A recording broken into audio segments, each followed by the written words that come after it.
DJ Rico Banks. That's what it is. Oliver Mann is a screenwriter, a film producer, and director, and even a songwriter. Recently, we had a chance to speak with him about his latest film project, Such a Funny Life, and much more. And you can listen to it today on our most recent episode of Underground Reggie.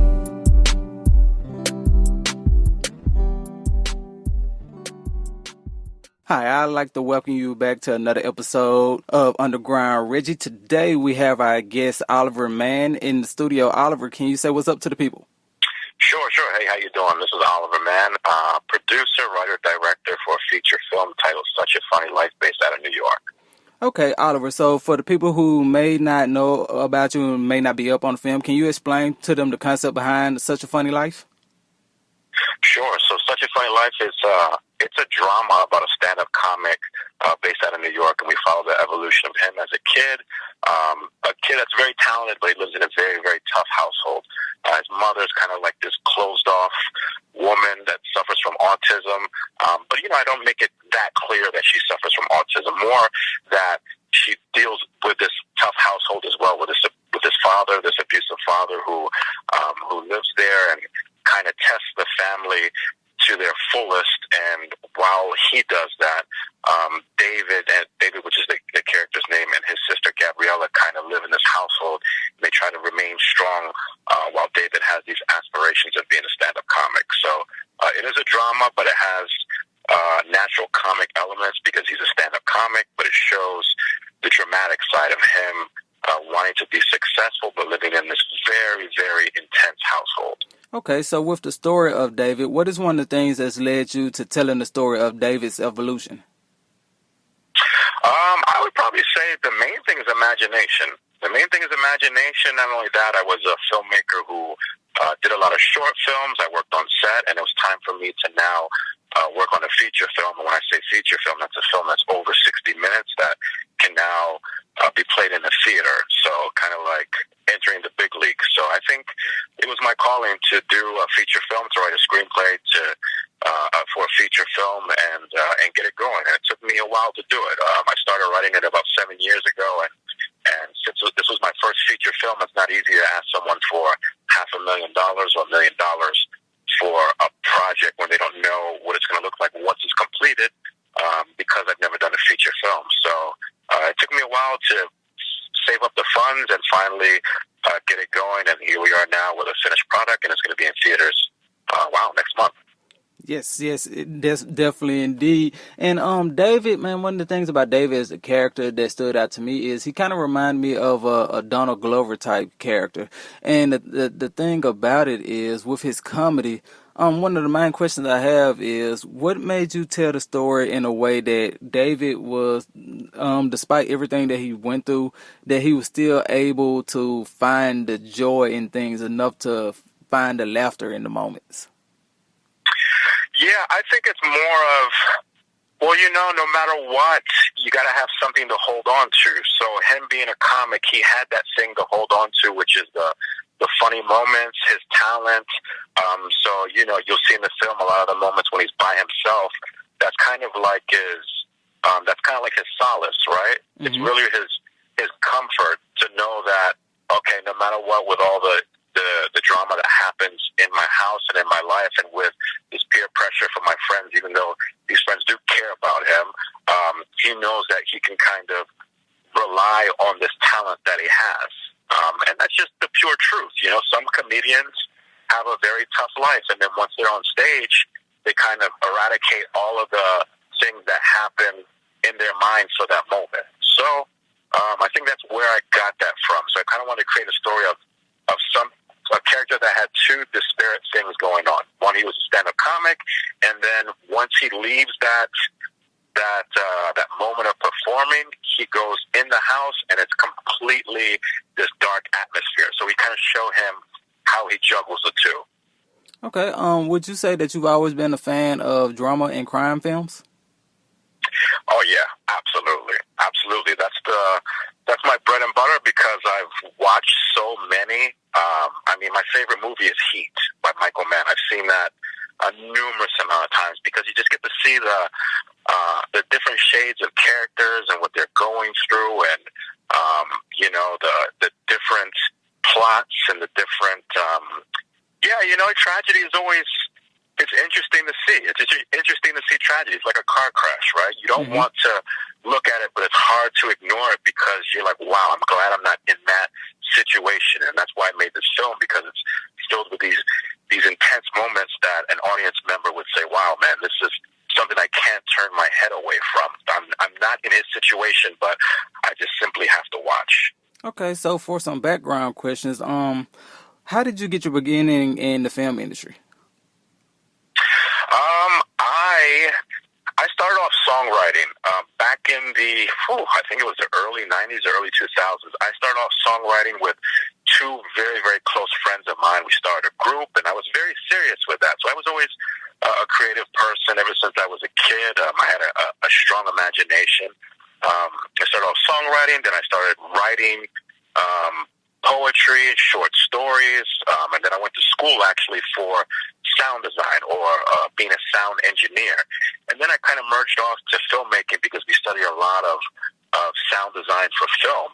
And I don't know, in my opinion, I was very critical of music, and I still am, but back then even more so. I was a critical musical snob, and I kind of felt like the music industry was dying and I was no longer interested. So I thought, okay, what art could I choose where I could bring in music, and I love movies, and I do write. So I said, you know what, maybe I should try my hand in perhaps filmmaking. And ever since then, I've just been reading and going to different classes and different schools for filmmaking. And years later, I started going on sets and helping out on film sets while continuing to perfect my craft as far as making short films. And years later now, you can actually say I've been in the film industry since 2005. So we could say 14 years, coming up on 15 years, I've been in and out and working different positions in the film industry. Okay, so to continue on that point, what would you say would be the importance to adjusting to your dream? No, absolutely.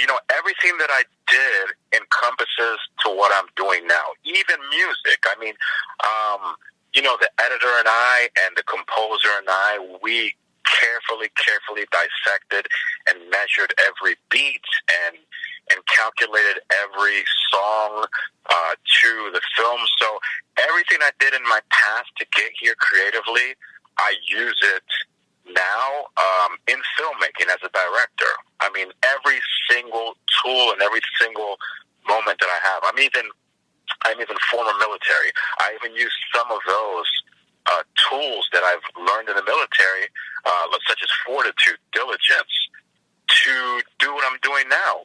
Everything.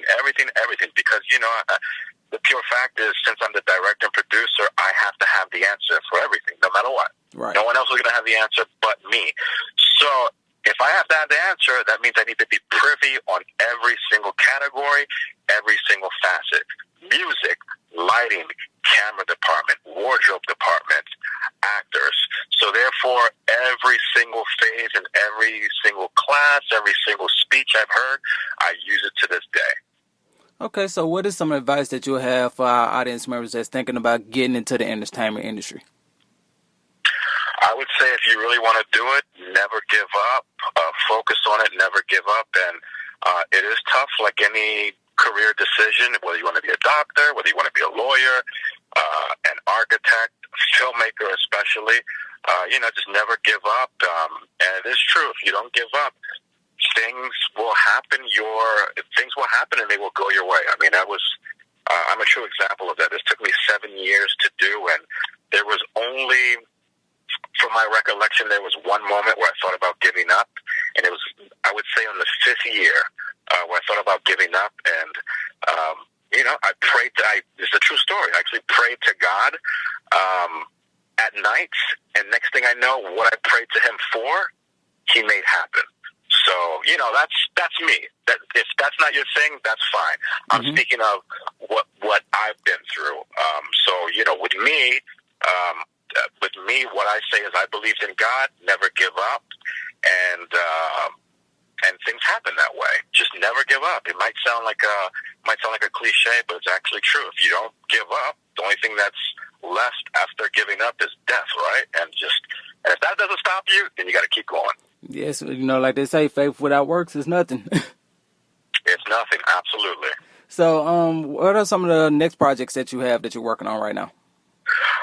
After this, I think I'm going to take a small little vacation. After we promoted the films for the premiere, which is in Brooklyn and in DC.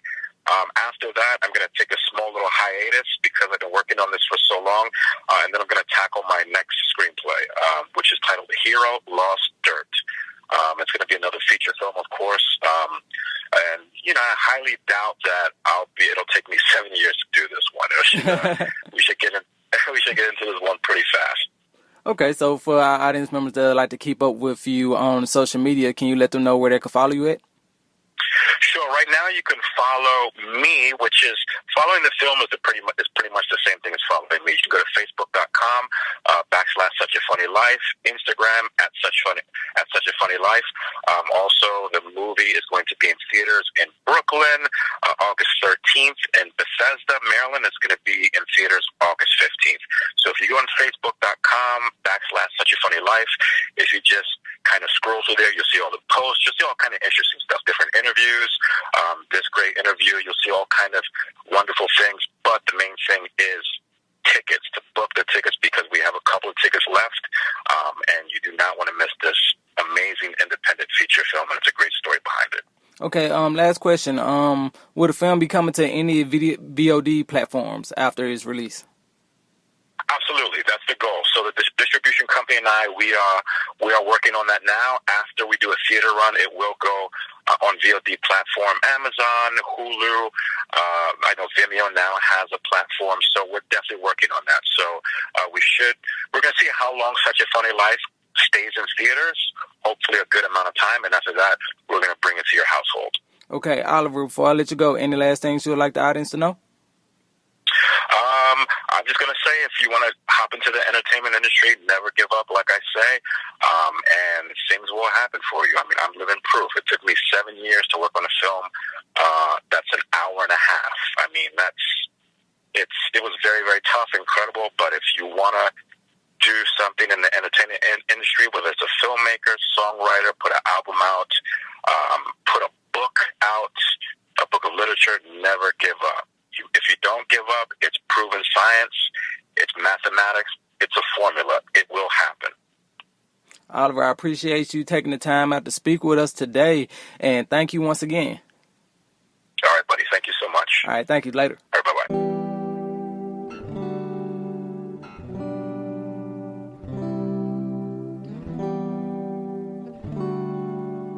DJ Rico Banks. That's what it is.